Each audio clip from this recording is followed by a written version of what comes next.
Hello, and welcome. Yes, I am back in Ellsbury. Welcome to FBL Broadcasting. I'm Martin Kennedy, or FBL Smiling. Might catch me on the other channels. Part of Kennedy Corporation Limited. Yes, I am back in Ellsbury. Done my 10-hour drive back from Glasgow on Friday morning, I believe, or Thursday night. That's about 11. Got back. House is still intact. Kids looked after it very well. So I'd like to say congratulations to them and thank you so much for allowing me the ability to experience the COP26, especially with the scientists warning. Some great scientists I met, Rob P and Pryor. Going to try and get some interviews with them later on in the week, just to update exactly some of the fantastic things that they got up to and what they've experienced. This is, my mind was blown with all the information that they had and what they explained to me, especially about what's going on in the climate, what's going on from, for instance, fires happening, going through woodland in America, the ashes ending up in Greenland, which then obviously, if you don't know, ash, if it lands in Greenland, it absorbs light, which absorbs heat, which then starts melting the snow. So it's quite a lot there. And talking about methane. So look, I'm remembering stuff. Look, I actually had dinner with a load of top scientists. This is quite amazing. And obviously Ed and Will and others who were there. But yeah, they was explaining that methane is 60 times heavier than CO2. So by burning off the methane to create CO2, it's a lesser of the two evils. There you go. See, I do remember stuff, even though it was quite knackering. 3 days in, well, technically 4, in Glasgow, getting everything done, trying to get everything sorted. So let me know in the comments, if you don't mind, please, what you felt of the last week's press conferences. We're on press conference 4 now. I did miss press conference 3 because I did come back. I put my head down for 2 minutes and actually woke up a few hours later and missed the press conference 3 because I was going to broadcast that from our home studio, as they say. But look, I'm back on it. It's Monday. Had some sleep. Cat, which is right next to me, Flo, hey, is very happy that I am back. Hey, Flo, you're not going to say, oh, she's been moody now because I'm doing a live stream. So let me know what you think in regards to climate change. Have you been watching it on COP26? Have you been utilising the facilities? I've been playing around today, especially trying to get in there without having to use some special credentials that register me for COP26, even though I'm using that to try and amalgamate and work out what you can do. But you can access quite a lot of stuff. And I wonder if I can just put it in the comments. Let me just scroll across, see if there's I think this link will work for you. So I'm going to put this in the comments. This is the link I'm using anyway, which is, there we go. Send that out to you all. That's what you can do. You can look at all the different press conferences that are going on at COP26, and there is quite a few in different rooms. It's a big site, and there is so much going on in there. There is lots of discussions, lots of. I think the European Council or something is on right now. So I was tapped into that earlier, watching a little bit of that, about how some things behind closed doors haven't gone to plan, but they're obviously trying to reach, an equal on how they come to those solutions. So anyway, Ed is obviously at COP26 with his trusted right-hand man, Will. Will's updated me a couple of times today. I will bring you the broadcast from earlier with Pryor deals with polar encounters. That's about basically she's amazing. I talked to her till 1 o'clock in the morning. I think I discussed this last Thursday. She was explaining to me how, for instance, an all-female group do these polar expeditions and stuff. So if we can get her on as well, we will deal with that. But Ed today is doing. They are dealing with piracy. See, scientists warning Europe, Nature Recovery and Seaspiracy with Julia Davies and Ali Tabrizi. Now, hopefully I said that right. Obviously, I'm not there, but I will catch up and obviously get those things right. So hopefully, I'm just waiting for that to come live on the channels or on their live stream channels so that I can bring that to you as it actually happens in the, as I call it, Dunbar, or maybe Dunbar, whatever it's called, room. Let me just see. Does it say where it is? It doesn't. Oh yeah, the Durdle Door room, press conference room. Yeah, they don't do room numbers. They started naming things like not lock, whatever. So yeah, I found it very interesting. Let me know anyway in the questions, in the comments. And don't forget to click like. Don't forget to subscribe. Click that notification button, because if I can get these scientists on, which I'm sure I will at some point, I find, especially if you're female, I find it very interesting because of the experience Prayer was telling me about. You know, it's kind of mind-boggling that some of the things that they've already gone through the bit of, oh, women can't do this, women can't do that, and they're, you know, the information she was telling, you know, my mind is blown literally, and it's still decompiling all the information she told me, and I know I'm going to need quite a few more conversations with her to remember quite a lot of stuff, and not even remember, just to bring it back so that I can have a functional idea of what she said. Because I mean, chatting till 1 o'clock in the morning was quite amazing. I mean, the stuff from, you know, did you know that on these breaker boats there's a swimming pool? So the ones that go through the North Pole and they break up the ice, below there's a swimming pool on all of them, or some of them. Oh, the conference is about to go live, people. So let's just bring it up. Actually, well, I admit this link's better than the one I had when I was there, to be fair. Extraordinary. There we go. Let's maximize that a bit. And yes, we should be ready to go live there. So let me know if you've got any questions for Ed. I'll pass them on and try and get you some answers. I'm still trying to get some answers from the last live stream, or live stream 1 as well, actually. A lot goes down after these events. A lot of discussions, a lot of you know, meeting up with people, trying to align themselves with each other and what they're trying to do for the climate. So it's an interesting one, being part of that, to experience that. And I thank Scientists Warning Europe and Ed and Will as well, especially Will, who's been up to me to quite a lot of stuff. I've also been helping him help promote their YouTube channel. So some, you know, give and take, as they say. But yeah, they are literally, you know, in discussions from the minute they get there to the minute they leave. And even when they get back, I mean, we got back. Oh, here we go. I'll speak to you after.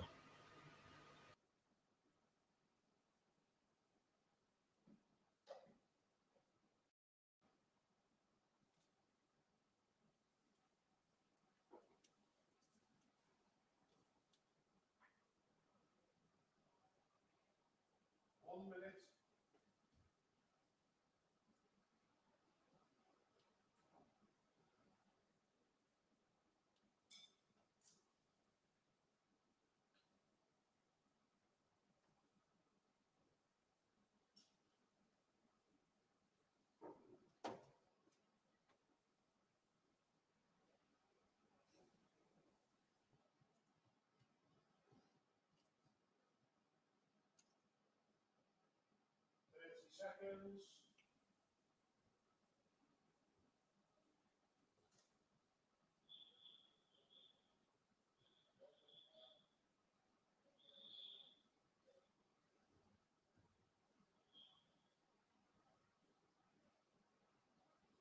Seconds. 5, 4, 3, 2. Welcome everybody to Scientists Warning Europe's press conference, where we're talking about nature and the World Scientists Warnings into Action paper. I'd like to start by thanking all of our partners. We'd like to thank especially We Have the Power, Sustainable Population Australia, the Interfaith Centre for Sustainable Development, the International Society for Ecological Economics, Facing Future Earth, and the Sue Chi Foundation. Today we're going to be talking about nature recovery, and we'll be coming as well to look at the film Seaspiracy. The world And I'm joined today by some special guests, and we may actually have some more guests joining us during the press conference, so please look out for that if one of them manages to make their way across the COP. On my right, we have Julia Davies here, Director of We Have the Power, and a nature investor. And on my left, we have Ali Tabrizi, the Director of Seaspiracy. So thank you to both of you for coming. The World Scientists Warning into Action paper came out just before the COP, written by 15 scientists from around the world, and it's one in a series of great World Scientists warnings. The IPCC does a lot of the work on the figures, and they come out with a paper and a summary, which is then amended and worked on by governments, whereas the World Scientists Warning into Action papers are completely free of any government influence, and often, though, the same figures can come out with statements which are quite a bit more urgent and requiring more action. The World Scientists Warning started with a paper in 1992, which was issued by 1,700 scientists at the time, including more than half the Nobel Prize winners in science. Then 25 years later on, there was the World Scientists Warning into Humanity, or Warning to Humanity, a second notice. Now that was issued by 15,500 scientists, told us that the first group of scientists had got everything correct, that we'd done absolutely nothing to put it right, and the situation was more urgent. In 2019, there was the World Scientists Warning of a Climate Emergency, issued by 11,500 scientists. And then now we have the World Scientists Warnings into Action paper. It's already been signed by 2,000 scientists, probably 2,200 today. We're increasing at the number of 100 to 150 signatures a day. And we'd like all scientists all over the world to join us and sign the paper. So scientists can go to planetincrisis.com. They can read the paper there. They can read the summary, and they can sign. And that's all scientists and engineers who graduated in sciences. Please come along and sign the paper. Now, the World Scientists' Warnings, and particularly the recent one, look at 6 stressors that are facing the world. So that's nature, food, energy, economy, short-lived pollutants, and population. All of these stressors are given equal importance by the scientists who write the papers, and we're here today to talk really around one of those particular stressors. So we're going to talk about nature, and I'd like to start with just a short quote from the paper. Nature is in free-fall decline. Complex, interdependent ecosystem processes, pollination, natural flood control, and water purification have been severely depleted by humanity. Some of the most major tropical and temperate rainforests are now carbon sources instead of sinks. National and regional leaders can then look into this paper and find many, many actions that need to be taken and explanations from the scientists. Now, one of the parts of the paper is talking about the UN Decade of Ecosystem Restoration, where we're looking to protect 30% of nature by 2030. So I thought we should open by asking our guests to look at that. And Julia, you've been involved in quite a lot of nature restoration. Is 30% protection by 2030 the way we should be going? It's a start, and we need a target, and we need something to aim for, and that gives us that, but it's not necessarily enough. Biodiversity and nature is in free fall, and that means that our existence is in crisis. We can't tackle the climate emergency without tackling the absolutely interrelated biodiversity crisis. It is a good target to work for, but we're nowhere near there. Our own government here in the UK has committed to that 2030 target, but it's not, as with so many things, acting in accordance with its commitments. So right now, the UK claims that approximately 26% of the UK is protected for nature, but it does that by claiming all areas which have some kind of designation. So, for example, national parks and areas of outstanding natural beauty. The government claims all of those are protected for nature. So that includes Keswick High Street. Keswick High Street, with all of its shops and its car parks, according to the government, that's protected for nature.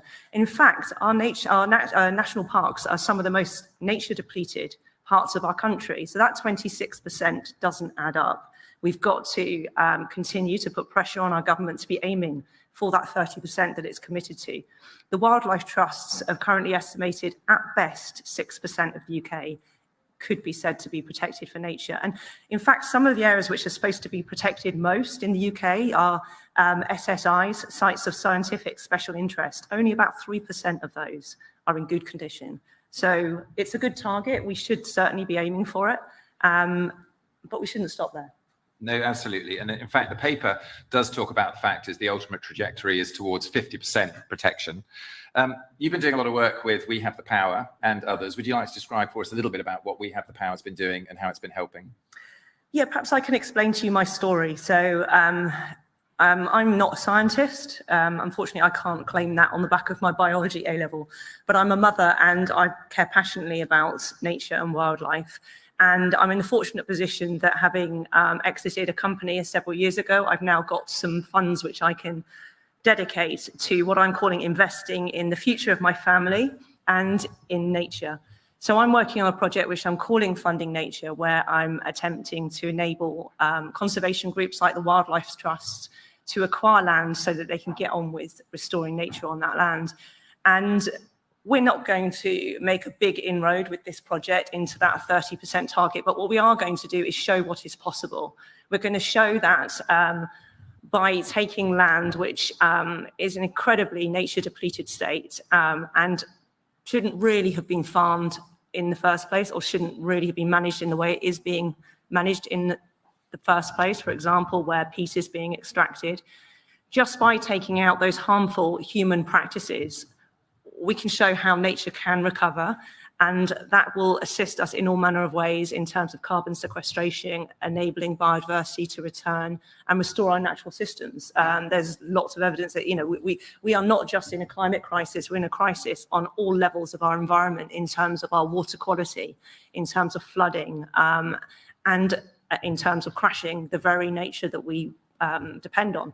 So with this project, I am dedicating the majority of my wealth to tackling the environmental climate crisis, and I'm trying to inspire other people to see investing in their family's future means much more than just securing financial return, because it really doesn't matter how much money I manage to secure through my financial investments. That's not going to protect my two sons' future, because it doesn't matter how much money I leave them. If I leave them in the kind of world that we are bequeathing on our young people right now through not tackling this climate crisis, that's not going to protect them. That's not going to protect them from unrest because people, their homes have become uninhabitable. So what I'm doing is I'm hoping to inspire other people who have the resources to do something about this, to invest in their family's future. And it's absolutely amazing what you're doing. And I think that the personal stories are some of the things that are so convincing for everybody else as well to get behind it. And hopefully we'll have Ali maybe give us a personal story and how he's got there in a minute. But just before we go over to Ali and Seaspiracy, what you're also doing is showing leadership. And in terms of showing that kind of leadership, both within the community and with those that have the funds and the opportunity to help, have there been any good stories of others that have been following your leadership and doing the same thing? Well, yes, because you know, you don't want to tell people that you are someone that you can, you know, that is wealthy. That's not something you want to talk about. But I'm doing that because I want to inspire other people who are in my incredibly fortunate position to do the same thing. I want to tell that story that if you want to protect your future and your family's future, you need to be considering what you are doing with the resources that you have. You know, so I now have time. I now have some certain skills. I was a lawyer by profession, and I have more wealth than I need to fill my basic needs. And the best thing that I can do with that for my family's future is to do what I can to restore nature. So this Funding Nature project, the aim of it is to inspire. So we've already acquired 2 sites now, which we are which will be restoring to nature, and they will enable people to see what can happen, you know, what is possible. And that's what we've got to show, what is possible. And we have to show that we are in an emergency, and in an emergency situation, that means acting urgently. That means dedicating all of your resources, all of your abilities to protecting your children's future. Just because my child doesn't have cancer or doesn't have some kind of terminal illness, that doesn't mean that I haven't got to act right now to protect and secure their safe future. And that's what I'm trying to do. Thank you, Julia. And to be honest, the scientists from Scientists Warning Europe actually issued a letter to the prime ministers of Italy and of the UK just before the COP conference to actually impress on them the level of urgency that was required. And I know it's not that the biodiversity aims were not in there, but it did state that 2030 is the target we need to get to for carbon zero, or as soon as possible. And it really called for real inspirational leadership. And that's what we all need to get from all of our leaders in COP. Well, on that note of leadership, Ali, the Scientist Warning paper does also talk about 30% of the oceans being protected. That's something that you were looking at and covering with Seaspiracy. So maybe you could start with a comment of, as if you think 30% is enough. Should we have it 50%? Are we going to be able to get there by 2030? And then maybe we'll come on to Seaspiracy after that. Sure. So I think it all comes down to the quality of that protection. We could have 100% protected and have it not mean anything. I'll give you an example. Within the UK, 97% of our marine protected areas still allow the most destructive forms of fishing, not to mention the mining and everything else. So we need to, really push for the definitions of what protection really means. I would rather have 10% of our oceans meaningfully protected than 50% of it with not much meaning. We came to this conclusion of 30 by 30 kind of on our own and landed in the same place that some other scientists have arrived at as well. After making our documentary Seaspiracy, which was released earlier this year. It was one of the top 10 movies on Netflix in about 50 countries. It sparked headlines around the world and has really created a movement which has changed the way we view ocean conservation. And, when I spoke to one of the UK's foremost marine scientists, Professor Callum Roberts, after we, launched our petition, which I think is now around 900,000 signatures to protect 30% of our ocean from industrial fishing by the year 2030. He said, look, that's really where the heavy lifting is. No other form of marine protection comes close to what we're proposing. So I'd like to see meaningful protection take place. Great. And how about a little bit of your personal story? I mean, maybe why did you start on this sort of crusade to begin with, and then the aim of Seaspiracy, and what do you think came out of it so far? So I'm not sure you can really choose your passions. They kind of grip you and they choose you. And for me, I've always gravitated towards the natural world, and the oceans were just this mysterious place. I always grew up by the ocean in the southeast coast of England, and I was drawn to that. And I remember growing up being inspired by the likes of Jacques Cousteau and David Attenborough, and I'd rely on watching their films to vicariously explore the planet we live on. And my bedroom walls would glow with the kaleidoscope hues of the Great Barrier Reef or the deep blues of the Pacific Ocean. And I always wanted to see that myself, not just watch it on a screen. But when time came for me to actually have the opportunity to do that, I found that actually the oceans aren't as abundant as they used to be. They're really falling apart, and life is vanishing faster than we can possibly imagine. And so that led me down the road of falling down this rabbit hole to try and understand what was happening to our oceans. And of course, we're all aware of plastic straws and things like that. But really, I found that was the tip of the iceberg. And it led to this question of why are the oceans dying, and how do we stop it before it's too late?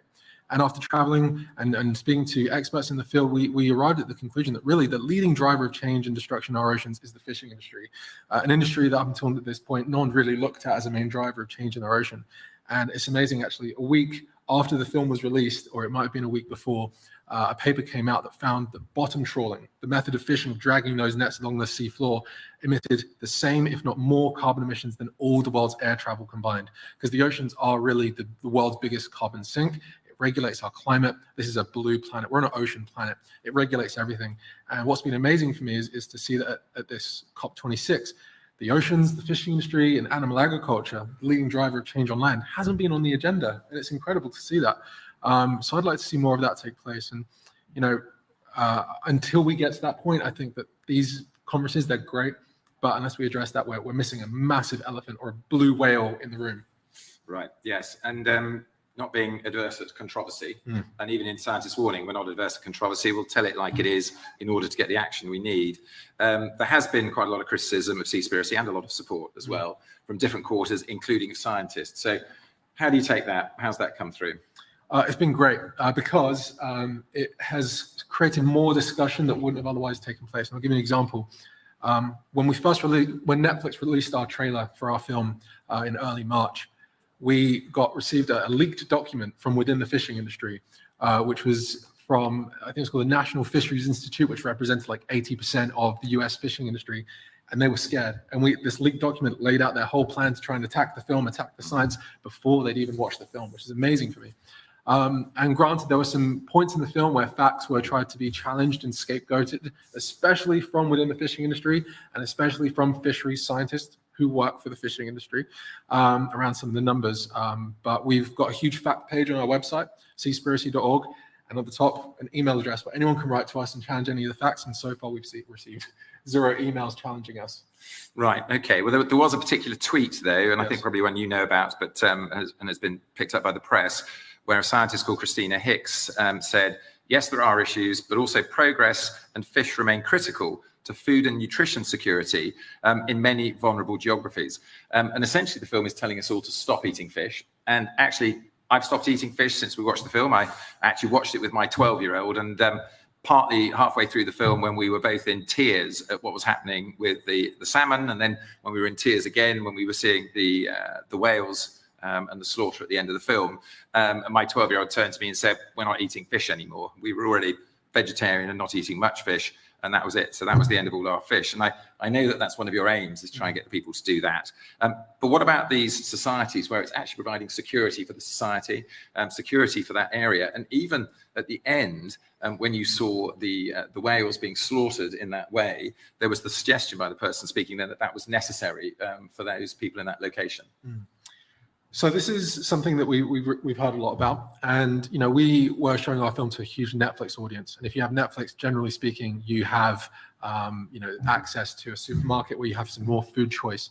And so when it comes to those, the audience we were talking to, yes, the single most effective thing that you can do every single day to protect the oceans is to reduce and ideally eliminate fish consumption.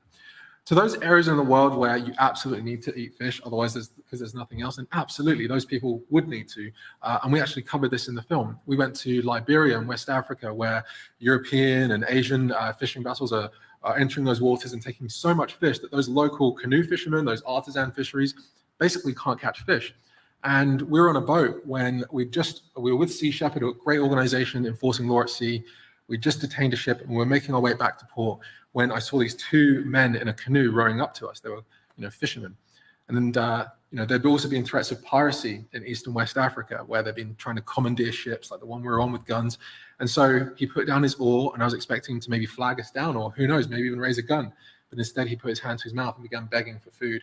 And this has been a result of the fishing industry taking away food security from those populations. So again, actually the most effective thing that we can all do to safeguard those indigenous fisheries is for us to not eat fish, because it's taking away from their mouths. Right. Okay. And you also looked into the labeling dolphin friendly. Oh, yeah. So, and I was quite amazed when I watched the film. I was actually quite amazed with the candor of the person you were talking to in terms of explaining the situation. Maybe you could just spend sort of 1 minute giving us a feeling for what's happening with this labeling. We've all grown up eating tuna with the little logo of a dolphin safe on the can. And as it turned out, there have been many instances of where Sea Shepherd had boarded a tuna vessel, only to find that they'd recently killed many, many dolphins in those nets, and found that that vessel was in fact certified to be dolphin safe, which raised the question, well, how could that be? So we decided to head over to the organization that was in charge of allocating those labels and ask them, okay, how many dolphins are killed before it's no longer dolphin safe? They said, well, you can't kill any. And then we said, okay, well, how can you guarantee that? I said, well, we can't. I said, well, why is that? Well, because we don't have anyone out at sea monitoring these vessels. We take the captain's word for it, which of course he's biased. And often when those captains come to shore and land that tuna, the observers that they do have, maybe a small handful, can be bribed. And the guy even said that. And this wasn't just with the Dolphin Safe Tuna label. This was the same with the MSC, the Marine Stewardship Council, which is the gold standard of sustainability. So many instances of where their fisheries are actually killing huge amounts of sharks, dolphins, and other species, and yet they're called sustainable. One was actually in 2012, a swordfish fishery in Canada was labeled as sustainable, despite the fact for every 1 swordfish they caught, they were catching 2 sharks. Which raises the question, why isn't it called a shark fishery? And these are called sustainable all the time. So we can't trust these labels. Yeah, definitely very worrying. If we're looking at nature again, Julia, and particularly in the UK, and I think it's in many other places as well, it seems that the whole system is mediating against biodiversity and against nature. I mean, we have a complete assumption that, in fact, we should be getting, in the UK, 300,000 homes being built every year, often being built on open land that was agricultural or green prior to that.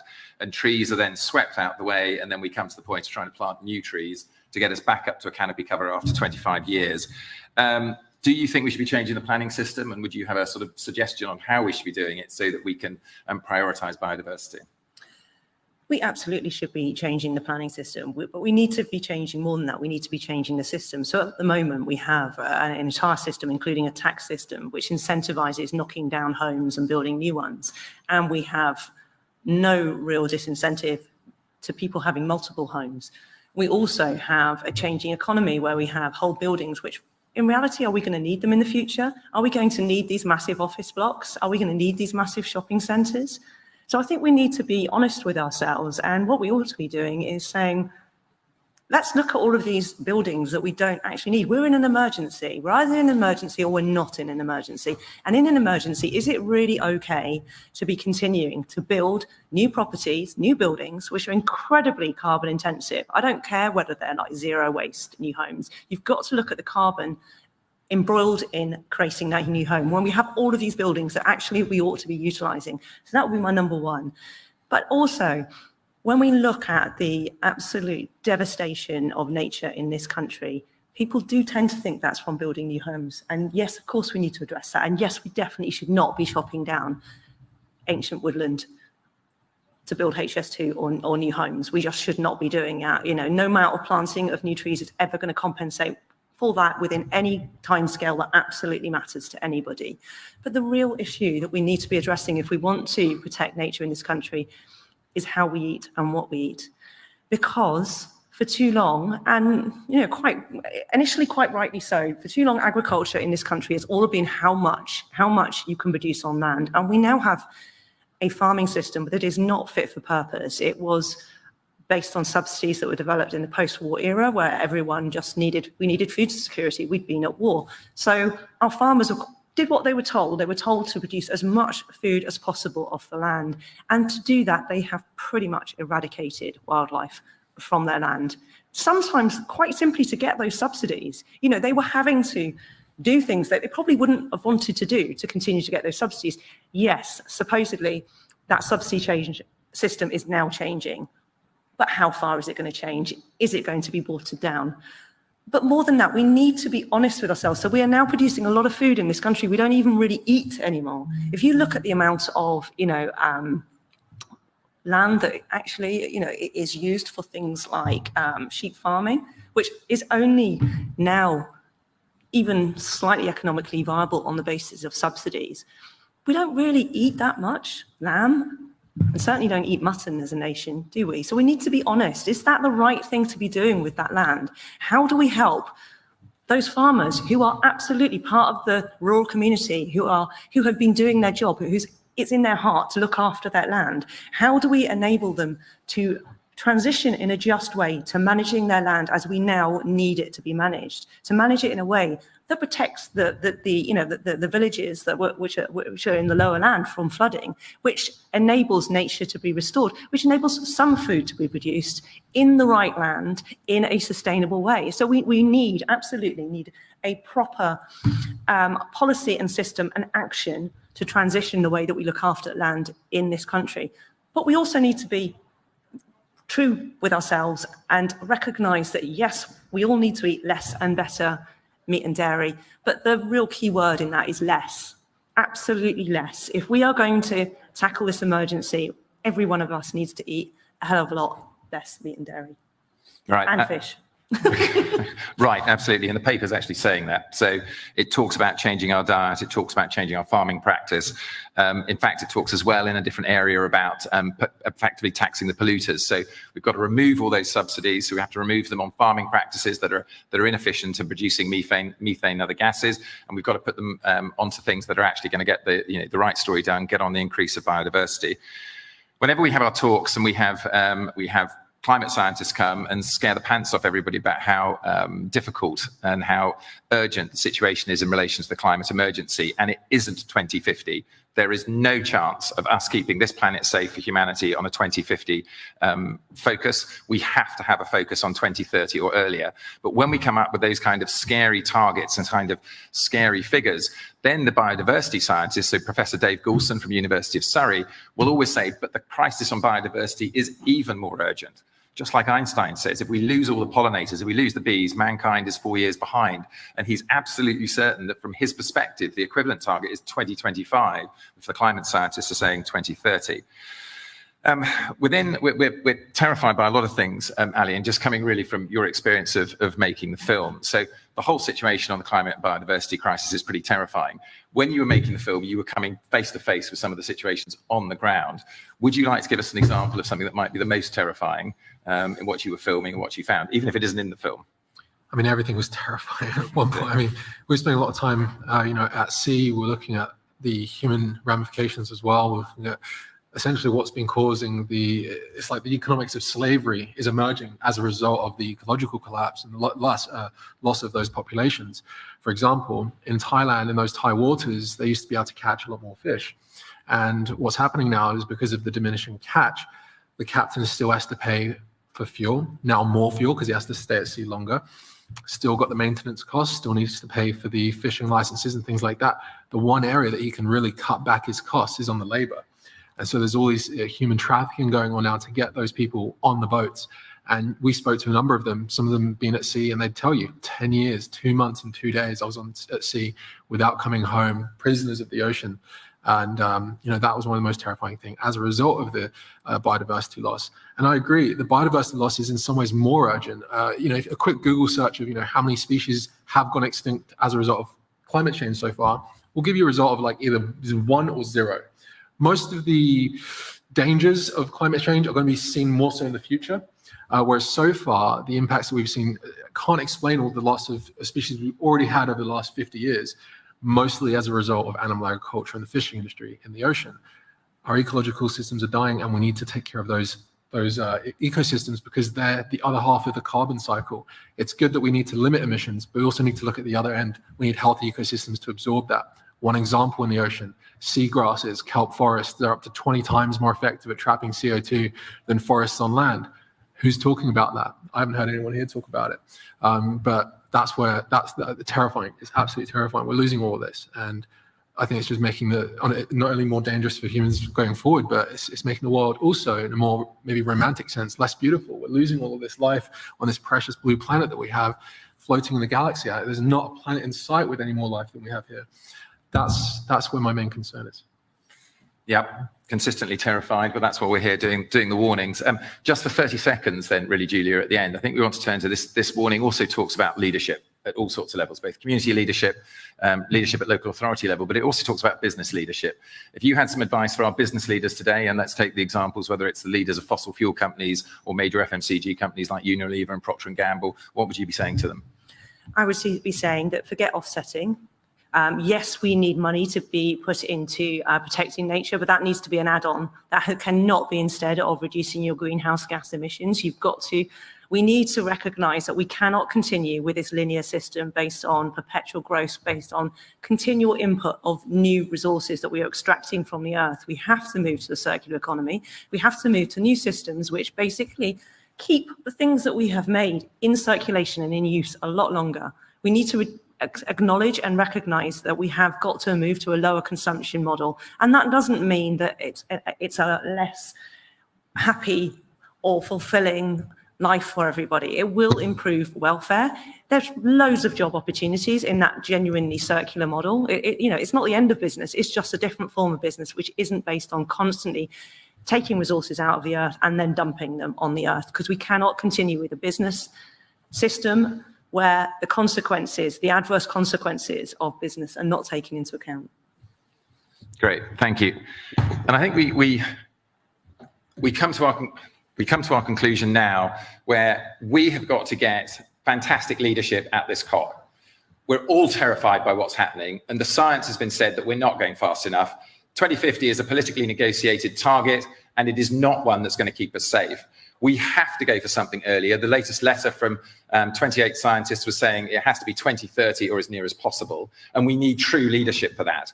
Now, the leaders that we've got, those at COP26 and at every level of government around this country and others, they're not going to be called to account at the ballot box because we're almost running out of time to do it. They're going to be called to account at the breakfast table and in the living room by the children in their families and the children in their communities.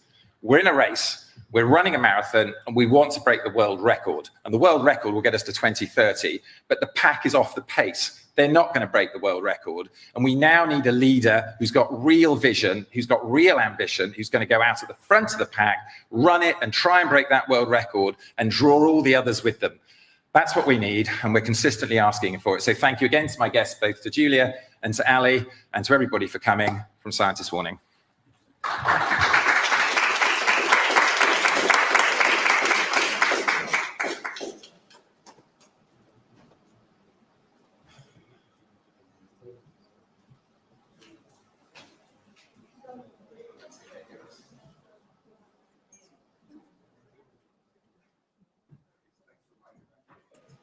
There you have it. That was what a great press conference that was. Obviously, Seaspiracy, Ali there, and Julia. Even though I think I said Seapiracy, Ali. It's the same thing, to be fair. What's going on out there? I remember watching Seaspiracy. I'll try and catch up with them as well. But let me know in the comments any questions that you may have, and what you think. I mean, the no eating fish. I mean, there's an idea for people. I don't eat seafood because I don't like the taste, but for other people, you know, if you're going to eat fish, why can't it be farmed locally, so to speak, in designated pools? There's other issues for doing that, but why do you need to drain the seas of natural species? That's what I would say. And obviously, Julia there, in regards to we have the power, and about how she's utilizing her financial freedoms to help define everything that's going, you know, how to push forward, you know, protecting the land. Very interesting. Both their communications there, actually all three, I should really say, on why and what and how things are happening. So hope you enjoyed that live press conference. Again, you can actually see it yourself. Don't need to come here, or you can go on to Scientist Warning Europe YouTube channel as well. You might have seen there Will. He was the one who's raising his hand. He was obviously pointing out to Ed some things that they see a clicker or something that they have to rotate some pictures or slideshows or whatever they have up there to help them in their talk. So from me, once again, thank you very much for watching. Do let me know in the comments. I mean, I will try and obviously see if I can get an interview with Julia and Ali, and if you've got any questions for them, pass them on, and I'll try and interview them, because there was a few interesting questions, especially against Seaspiracy. Remember watching it on Netflix, how the fisheries do not like what he was doing. So I've got a few questions on there. Once again, thank you for watching, and we look forward to it. I think there's another one tomorrow. Catch you then.